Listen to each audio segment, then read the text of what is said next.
The gorilla's wild, maniacal laughter drove Leah even more insane, because her boyfriend had just been sent to meet God by the gorilla.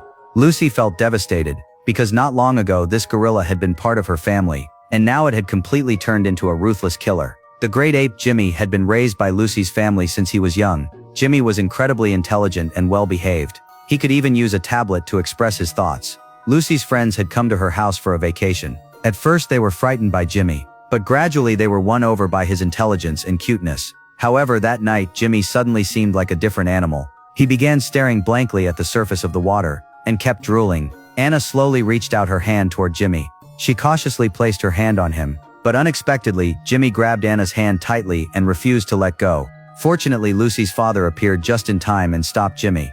He took out his phone and typed an apology to Anna. Anna didn't think too much of it. Little did they know, Jimmy was no longer the Jimmy they once knew. Lucy's father locked Jimmy inside a cage. He discovered an unexplained wound on Jimmy's body. Out of concern, he contacted a doctor to treat him, but unexpectedly, the doctor never showed up again. In the middle of the night, Lucy and the others heard faint cries for help. They rushed to the swimming pool area and saw Jimmy behaving erratically. Jimmy looked both nervous and extremely agitated. Seeing this, Lucy slowly stepped forward, trying to calm him the way she always had. But before she could get close, a low suppressed growl rumbled from Jimmy's throat. Nick quietly circled around behind him, trying to find a rope in a storage box to tie him up. While searching, he accidentally bumped into an electric toy. A sharp electronic sound suddenly rang out. The noise clearly stimulated Jimmy. He lifted his head, his eyes turning even more vicious. Startled, Nick immediately grabbed the toy and threw it off the cliff. While Lucy continued trying to soothe Jimmy, Nick finally found a rope in the box and quickly tied a knot, preparing to loop it around Jimmy's neck. But Jimmy reacted with extreme resistance to the rope. Lucy immediately stepped forward to stop him. She patiently slowed her movements and began communicating with him through sign language. The familiar gestures and scent gradually calmed Jimmy down. His breathing slowly steadied. Eventually, he allowed Lucy to approach and gently hug him.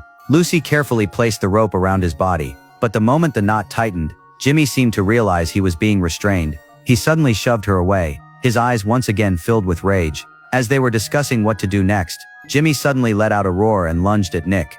Fortunately, the rope snapped tight in time and held Jimmy back. Someone suggested they should put Jimmy down, because he had become far too dangerous, but Lucy simply could not accept that. They tried calling the doctor. The phone connected, but no one answered. Instead, they faintly heard the ringtone coming from the direction of the backyard cage. At that moment, they realized the doctor might have already met with an accident. Lucy noticed that Jimmy seemed to have bitten through the rope.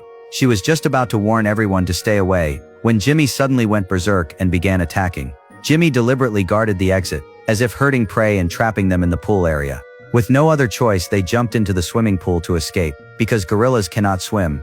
Jimmy indeed stopped at the edge of the pool, pacing back and forth while staring at them intensely. They began to suspect that Jimmy might be sick. Lucy remembered the wound on his arm, as well as his abnormal aggression and drooling. These symptoms perfectly matched rabies. The cliffside pool was extremely remote. Behind them was a sheer cliff, and the narrow path leading back to the villa was the only exit. And now that path was being guarded by Jimmy, infected with rabies. Trapped in the water, they could only shout desperately toward the open cliff for help. But their voices couldn't carry far enough. Jimmy then moved toward the cliffside direction and forced them back to the center of the pool again. Nick suddenly burst out of the water and rushed toward the shore, trying to use momentum to push Jimmy off the cliff. Before Nick could even celebrate, a powerful hand grabbed his arm. Everyone in the pool froze. A strange guttural sound came from Jimmy's throat, as if he were mocking their helplessness and despair.